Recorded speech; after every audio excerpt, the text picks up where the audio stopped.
Ahora les ruego, por favor, que abran sus Biblias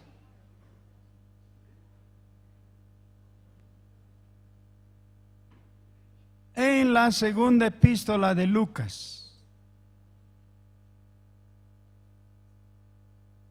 capítulo 1, versículo 6. Y alguien dice, ¿acaso Lucas tenía una epístola? Sí, buena pregunta. Sí, en realidad el libro de los Hechos es la segunda epístola de Lucas a Teófilo. No tiene ese nombre oficialmente, se llama el libro de los Hechos. Hechos capítulo 1, versículo 6 y vamos a leer hasta el versículo 11. Hechos 1, 6 al 11. Entonces, los que se habían reunido le preguntaron diciendo, Señor, ¿restaurarás el reino a Israel en este tiempo?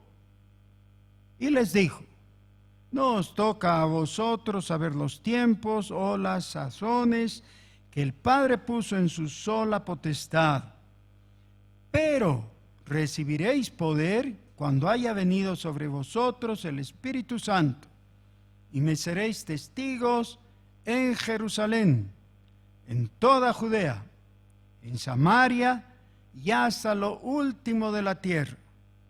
Y habiendo dicho estas cosas, viéndolo ellos, fue alzado y le recibió una nube que le ocultó de sus ojos. Y estando ellos con los ojos puestos en el cielo, entre tanto que él se iba, he aquí se puso junto a ellos dos varones con vestiduras blancas, los cuales también les dijeron, varones galileos, ¿por qué estáis mirando al cielo?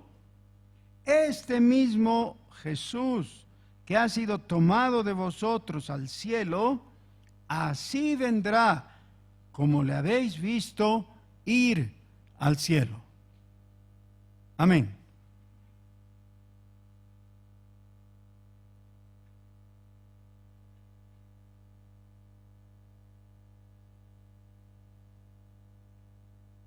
Como dije antes, esto es algo escrito por Lucas, es la segunda parte del Evangelio, digamos, así, es el único de los 4 evangelios que tiene una segunda parte.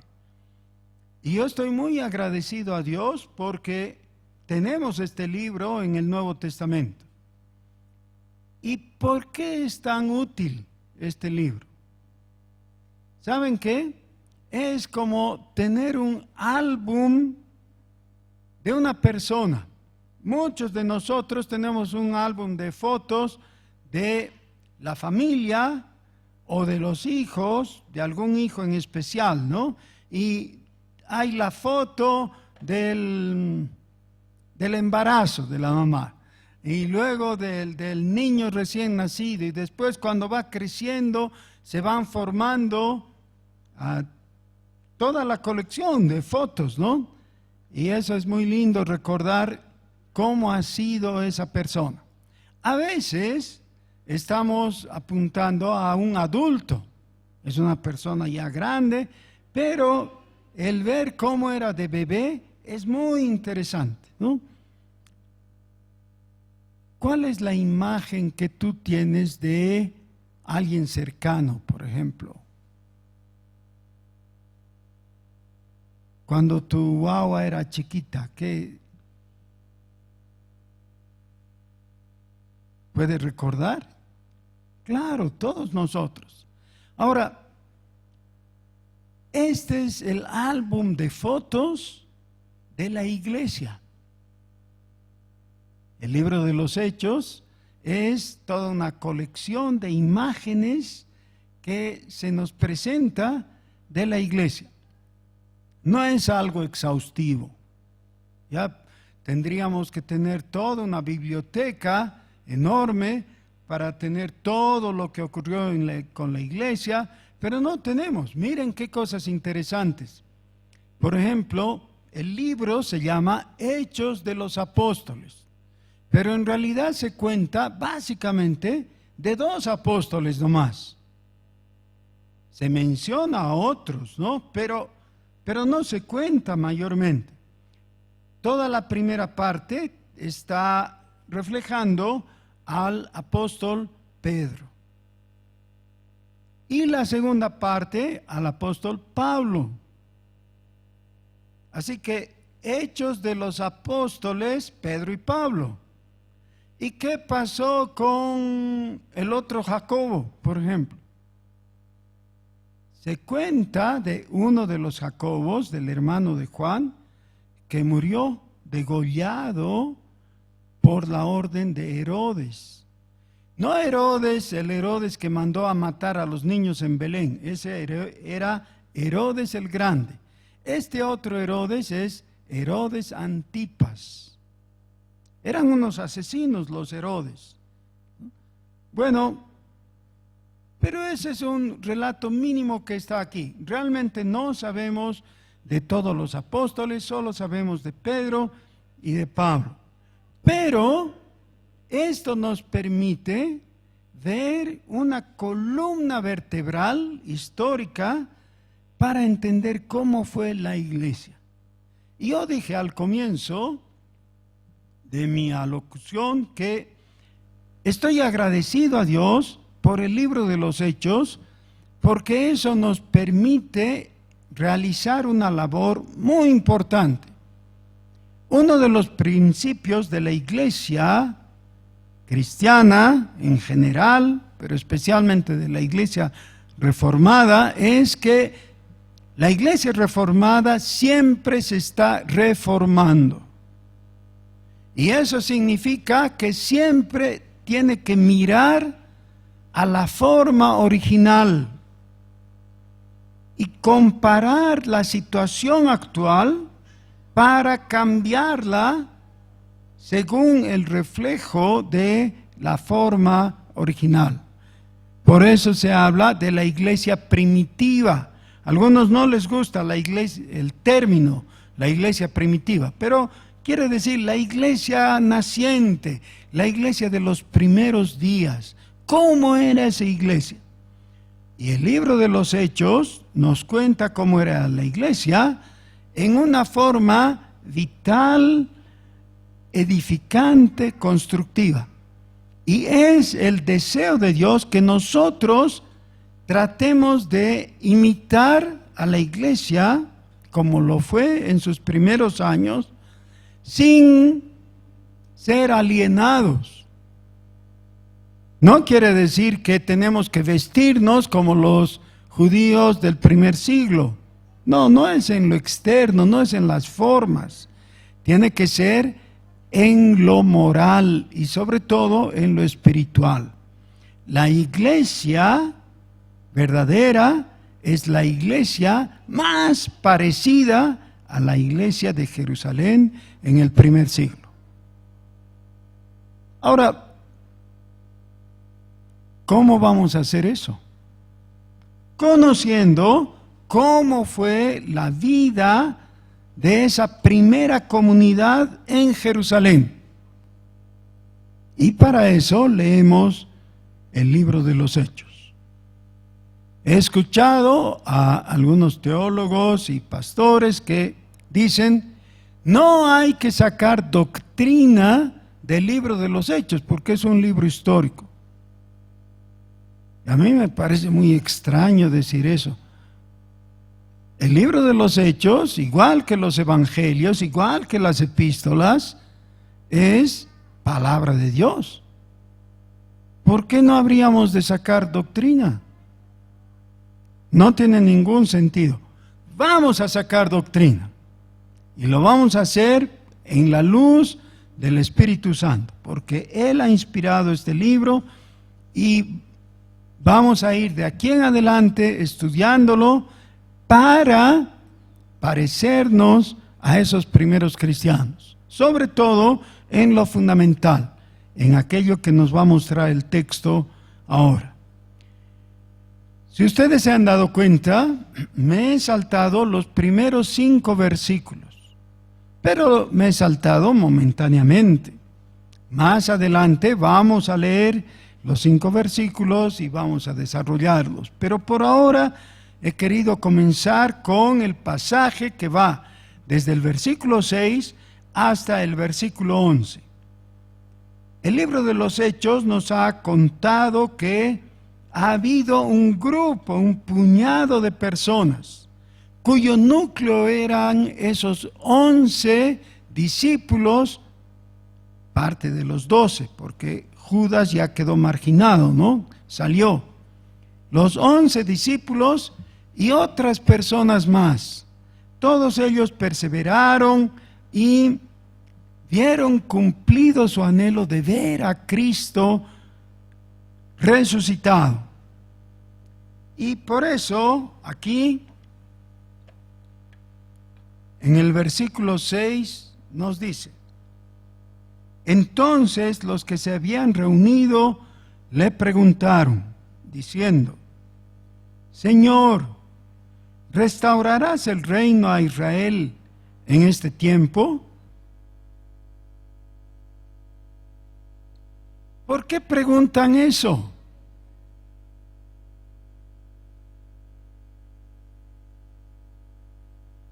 Hay personas que gastan mucho dinero yendo a los adivinos para que les digan cuál es el futuro. Y hay algunas preguntas que se repiten, ¿no? La persona que va al adivino y le dice: ¿me voy a casar o no? O le dice: ¿voy a conseguir un mejor empleo? ¿Me conviene renunciar al que tengo ahora o no? Y cosas así, porque la gente cree que va a hallar ventaja en conocer el futuro antes de que éste suceda, por supuesto, para tomar los recaudos o para poder obrar de alguna manera ventajosa para sus intereses. Pero el conocimiento del futuro está reservado para Dios. Dios conoce el futuro. Y cuando Él quiere revelarlo, lo hace de manera soberana. No necesitamos ir a adivinos. Primero, porque son falsos. Y segundo, porque es ocioso. El conocer anticipadamente lo que va a suceder solamente trae más preocupación. No sirve. Dejemos a Dios cargar con el conocimiento que Él puede, nosotros no. Mejor tengamos en cuenta lo que Él ya nos ha revelado en su palabra respecto al pasado y al presente. Y lo que Él ha querido anunciarnos acerca del futuro, eso es seguro, porque está en su palabra. Más de eso no necesitamos saber. También es muy importante tener cuidado de los falsos profetas, tal como nos lo advierte el apóstol Pedro, ¿no? Escribiéndonos, dice: es muy peligroso dar oídos a gente que viene y anuncia el futuro solamente por adquirir nuestra atención. Ahora, los que están reunidos ahí están con la única persona que les podría decir cuál es el futuro, pero hacen una pregunta inadecuada. Le preguntan: ¿me casaré este año? No dicen eso. Esa también habría sido una pregunta inadecuada, pero no hacen esa. ¿Qué preguntan ellos? ¿Restaurarás el reino a Israel? Quiere decir, ¿ahora? ¿O cuándo lo harás? ¿Por qué tenían esa preocupación? No era simplemente porque a ellos se les había ocurrido. Realmente, la esperanza del Antiguo Testamento estaba apuntada en esa dirección. Si tomamos en cuenta, por ejemplo, las profecías de Daniel, sobre todo las de Daniel, pero también de Isaías y de otros profetas del Antiguo Testamento. Yo les voy a enviar un Salvador. Son el resumen de esas profecías, ¿ya? Y mucho de eso tenía carácter mesiánico y por tanto tenía mucho de carácter del rey. El anuncio contenía la idea de un rey que iba a venir a traer el reino de Dios. Por eso, cuando el Señor Jesús vino, anunció: el reino de los cielos se ha acercado. Quiere decir, se ha inaugurado. ¿Cuándo se inaugura un reino?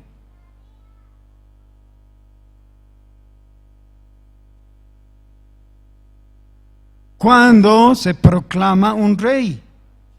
En los lugares donde hay monarquía, el anuncio es: el rey fulano, el rey viejo, ha muerto.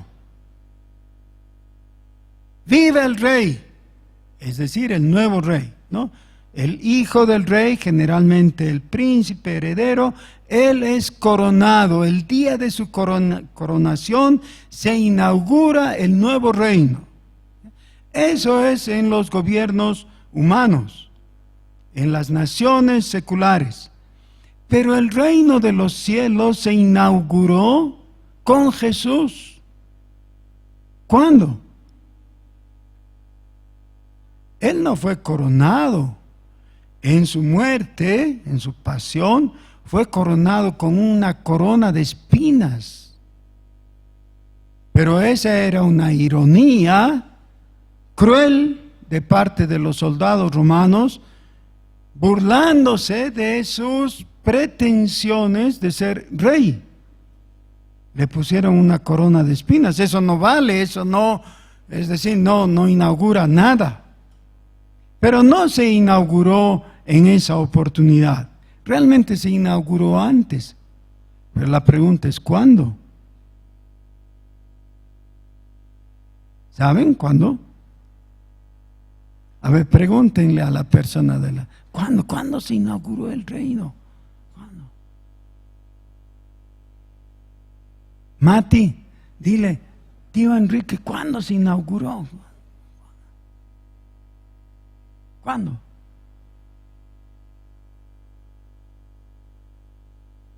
Se inauguró el día que el Señor Jesús entró en la sinagoga de Nazaret y proclamó: el Espíritu del Señor está sobre mí, por cuanto me ha ungido el Todopoderoso para dar buenas nuevas a los pobres, sanar a los quebrantados de corazón.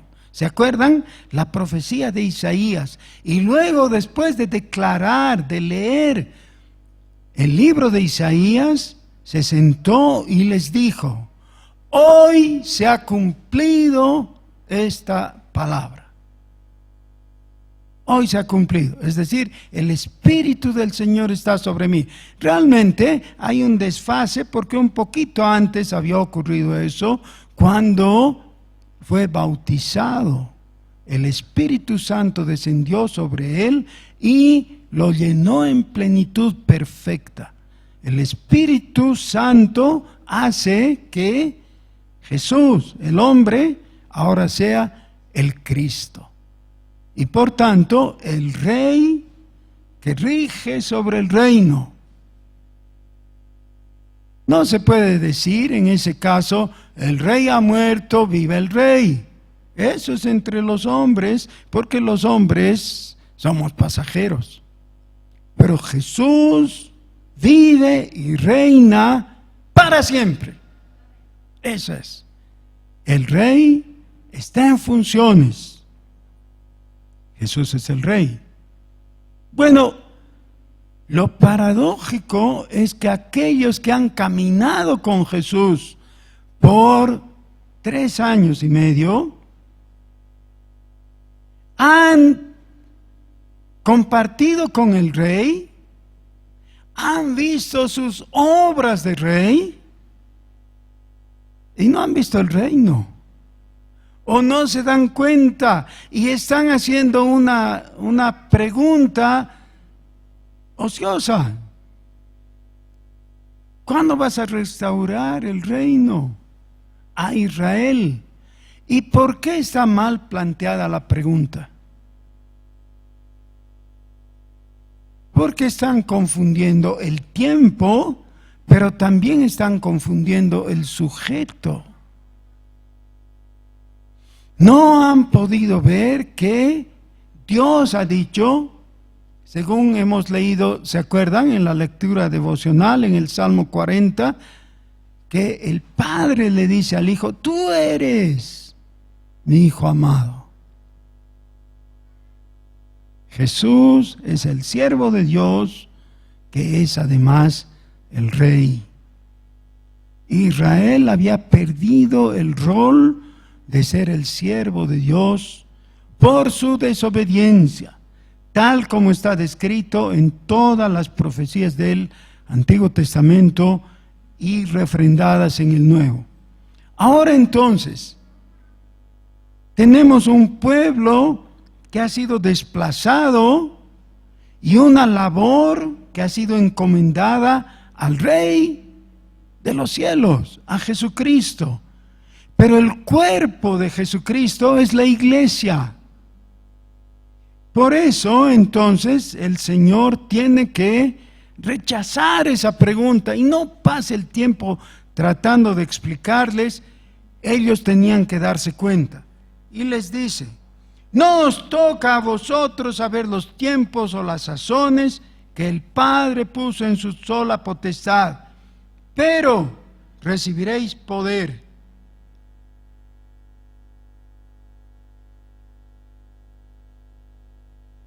El heraldo es el que tiene que proclamar.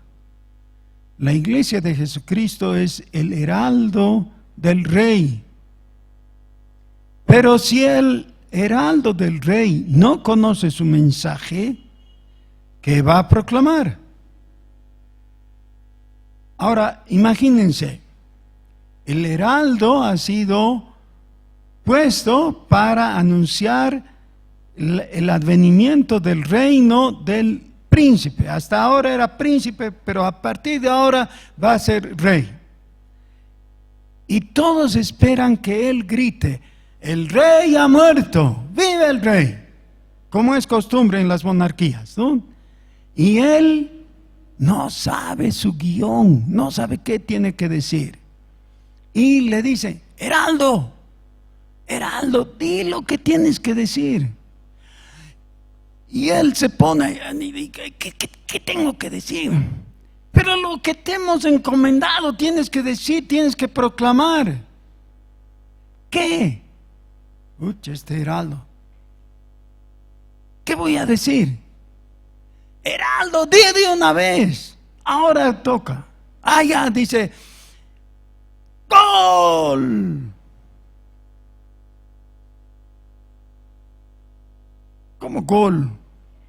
¿Eres comentarista deportivo? ¿Qué es eso? No tienes que estar preocupado con eso.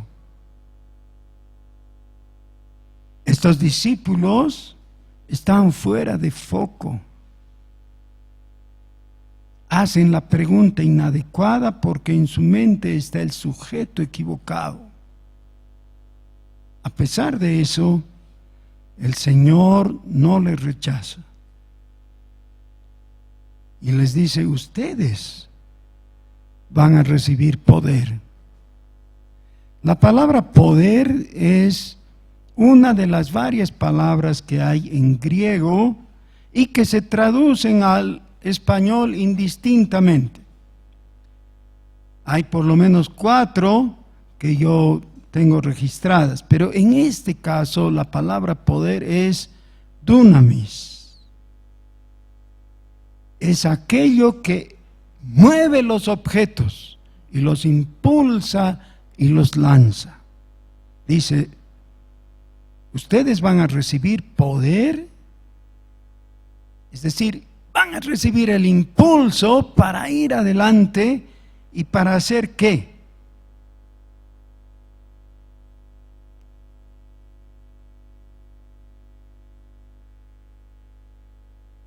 Y me seréis testigos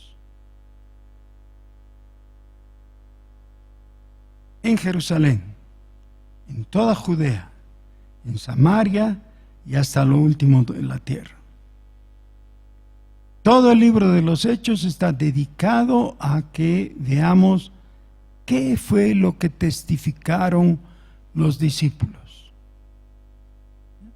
No está registrado todo, como dije, solamente el ministerio del apóstol Pedro y luego del apóstol Pablo. Pero en medio de eso tenemos los sermones más hermosos de carácter cristológico.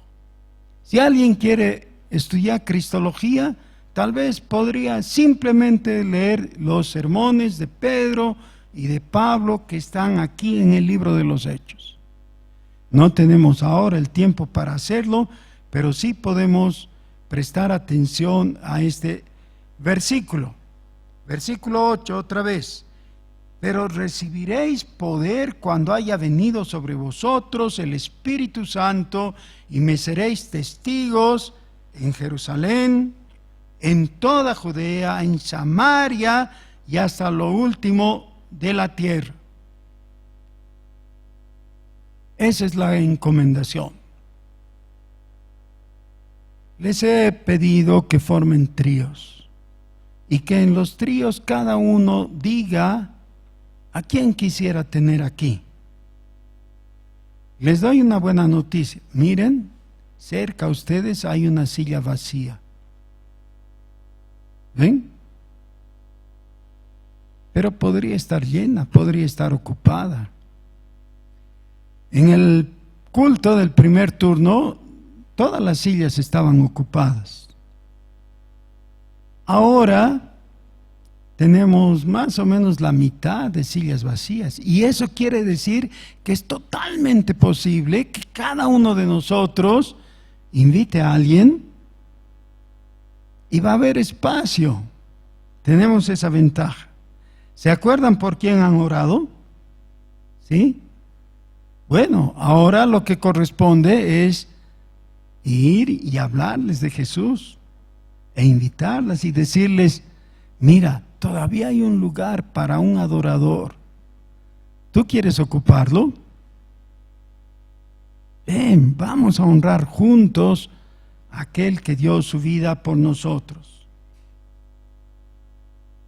Hermanos, en el sermón del primer culto he hablado de las virtudes teologales y de algunos temas que ahora no compete hablar, pero algo que dice aquí en este texto al final es que el Señor Jesús va a volver del cielo y por eso no necesitamos quedarnos con la boca abierta mirando al cielo. Dice, ¿por qué se han quedado así? El Jesús que han visto ustedes, que se ha ido, que ha ascendido al cielo, va a volver. Pero no es tiempo de quedarse mirando al cielo. Es tiempo de mirar los campos que están con la cosecha lista, esperando para que nosotros vayamos y ganemos personas para su reino. Oremos.